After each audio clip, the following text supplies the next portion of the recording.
What up, YouTube? Welcome back to another episode of What I Miss. As this is the show where I go back on everything that happened last week, from news topics to music that I never got a chance to reviewing, and talk about it so slightly, you feel me? So let's just start from the news, man. On what we missed, did you guys see that Freeway Rick Ross is doing the DJ Vlad thing again, man? And in this one, they asked him about Tekashi 6ix9ine and what he should do, what his case, because of course, Freeway Rick Ross went to jail forever and finally got up out of there. And what Freeway Rick said, man, the feds came to go get Tekashi 6ix9ine, he's done. Especially when they got video evidence of him putting money on people's heads and stuff like that, man. Like, they will lock him up for life without any kinds of parole or anything like that. So he's saying he should go ahead and take a deal if they offer him like 30 years like he did. And then continues to spit them facts, man. Talk about how when the feds come get you, they got a 98% conviction rate. How they'll sit up and use your lyrics in court against you regardless of if you actually meant them in that term. And then how all they need is like 1-2 people to lie on you.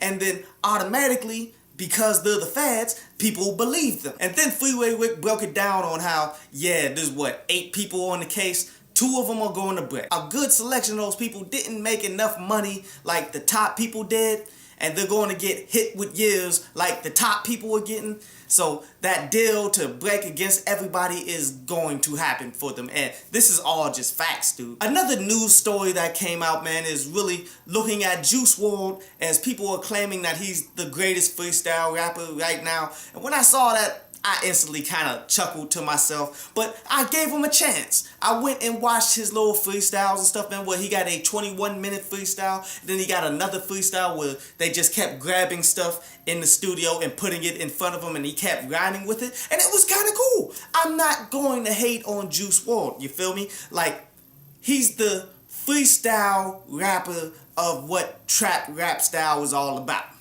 So he is better than most of them in that craft, but to say that he's like the best freestyle rapper, you guys must not have ever heard of King Los.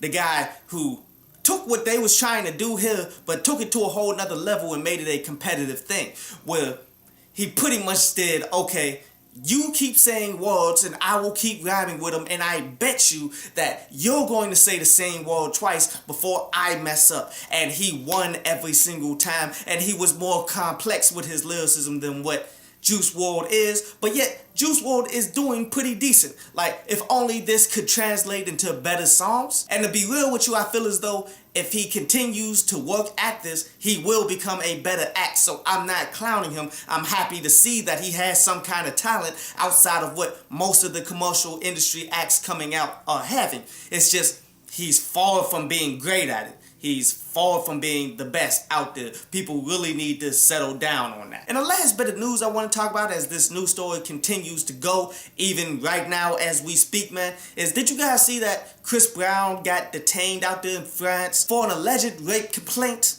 And that already had me questioning, like, what exactly is a rape complaint? Either he raped somebody or he didn't. But as the news continues to unfold, you realize why it was put in that language, because they got absolutely nothing. Chris Brown didn't rape nobody, because this alleged person that they saying he did, she already came out on Instagram with this right here in the corner, pretty much saying, I never filed complaints against Chris Brown. Y'all need to quit DMing me about this nonsense. But this is the thing, man. They just dragging black entertainers through the mud because they're trying to take the light off of all of these individuals that had the light shined on their sexual abusive allegations, man. Like, okay, look at all of this stuff that's been coming out. Like, R. Kelly had a 6-part series, I believe it was, Surviving R. Kelly. Now you got Chris Brown. Michael Jackson got this biopic coming out against him, even though he's dead. And some people have already came out saying that Michael Jackson never molested me. Bill Cosby went through that whole trial, which was nothing but a farce for anybody who actually watched the trial and watched these people lie under oath repeatedly, but yet they got away with it to bury that man. How people all stacked up against Kevin Hart, saying that he's homophobic for old jokes that he posted online a long time ago. How Kareem Hunt, they got him cut from his team and all of that stuff. Wow, they've been doing all of this, piling all of this up, but yet you haven't been hearing too much about any of these white people, like Les Moonves. If you don't know him, Google the Lolita Express of how many young underage women that he raped and the type of jail sentence that he got. Honestly, like, he went to jail during weeknights. And then he was able to go out and do whatever it is he wanted to do in life. He got a slap on the wrist for like 2-3 years. That was pretty much it. When is the Surviving Kevin Spacey 6-part miniseries going to come out? See, everybody wants to get on Kevin Hart and all of that, man. But yet, why is Louis C.K. able to come back out after, what, a couple month hiatus? And just today, Taraji P. Henson was drawing comparisons like, look at all of this, like, mute R. Kelly stuff that's going on right now on social media. But then if you mute Weinstein and you search for that, man, there's only but so much.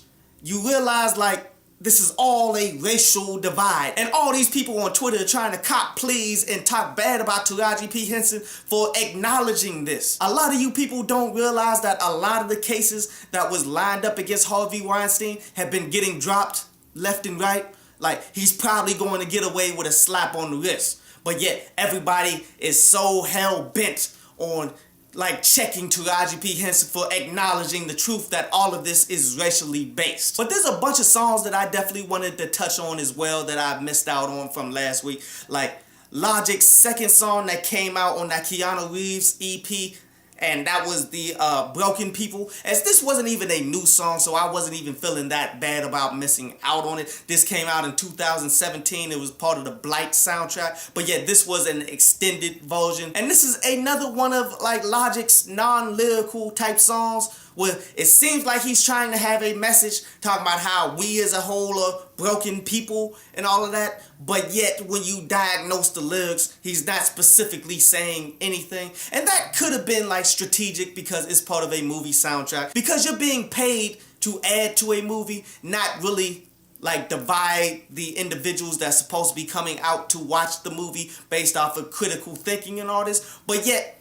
it's still a nonsense song that has no kind of viability to it. And this is a consistent thing that Logic has done for quite some time now, as a lot of people been copping pleas about Logic off of the last video that I made, even though I've made like 5 or 6 videos almost in a row talking about how Logic hasn't been lyrical, you feel me? But yet, people gonna always cop pleas for him. Designer dropped a song with Dave East called Rich as well, man. And the song isn't that good. To be real, this is another, like, heavy Future ripoff type track. Is there any coincidence that he released this right after The Wizard came out and that all but is seeing #1 status and all that? Possibly. Like, they probably completed this song a while ago, and maybe because Future is out here dominating that, like, okay, let's go ahead and drop this now because it sounds so similar. Or it just could be a straight up coincidence. But either way, not really big on the song, as it's really trap talk here, as just talking about things about getting this money. Women come with the money, but yeah, women will constantly flip on you, so you should constantly still chase the money. Typical stuff. It wasn't an amazing song by a long shot, man. Not all that interesting. And the last thing I want to touch on that I missed out on from last week, man, was that Ty Dollaign and YG project. And to be real with you, man, it is exactly what I thought it would be, because skill set wise, they're on 2 different platforms, because YG is just constantly doing the same kind of music. Like, if it wasn't for DJ Mustard continually trying to progress his own craft, YG would still only be doing the New West sound and sounding the same and would be already washed up, most likely. While Ty Dollaign has been rather complex and evolving as he goes. And you could tell they pretty much chopped this album right down the middle, where, like, Ty Dollaign's songs was Love Jones, which was one of my favorite songs, and my other favorite song was that Can't Say. That was pretty much it for all of my favorite songs, but those were on Ty Dollaighn's side. Same thing goes for that Go Deep, Stand For, and She Don't Love Me. Like, those are all songs that you can tell was mainly focused around Ty Dollaign. While all the New West heavy tracks like World Is Bond, I'll Do Ya, I'm a Real, Make It Clap, and Million, which I will give credit to Million because that one is a bit different, but yet that's really DJ Mustard forcing different music on YG right there, you feel me? There's really no cohesion. There's really not much actual substance to be had from this album, man. It wasn't really worth the review, you dig? Like, so I'm glad I didn't spend the time on it. But yet, for those of you who was wondering how I felt about it, there you go. I hope you enjoyed the show. You can follow me at Twitter up there. And you can go to downloadpass.com, that's down there, to read today's article.